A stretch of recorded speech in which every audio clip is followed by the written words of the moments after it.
ఆంధ్రప్రదేశ్ అభివృద్ధి తెలుగుదేశం పార్టీతోనే సాధ్యమని ఒంగోలు టీడీపీ అభ్యర్థి సిద్ధ రాఘవరావు అన్నారు. తెలుగుదేశం పార్టీకి ఓటు వేసి ఏపీ అభివృద్ధికి సహకరించాలని ఆయన కోరారు. కొండపి నియోజకవర్గంలోని టంగుటూరు గ్రామంలో ఆయన ఎన్నికల ప్రచారంలో పాల్గొన్నారు.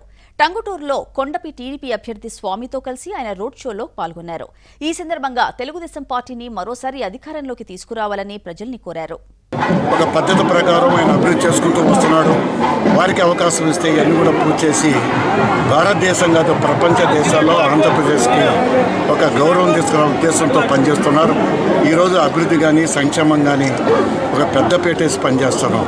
ఒక పసుపు కుంకం కానీ అదేవిధంగా ఈరోజు పెన్షన్లు కానీ 2,000 చేసాం, 3,000 చేసాం, మరలా ఇంకో 1,000 రూపాయలు అప్పుడు ఎలక్షన్ ఇవ్వబోతున్నాం. అదేవిధంగా ప్రతి ఒక్క కుటుంబానికి ప్రతి ఒక్కరు కూడా రేపు తెలుగుదేశం పార్టీ సైకిల్ గుర్తుకు ఓటేసి కొండేపి అసెంబ్లీ అభ్యర్థిగా స్థానిక శాసనసభ్యులు వీరాంజనేయ స్వామి గారిని భారీ మెజార్టీతో గెలిపించాలి.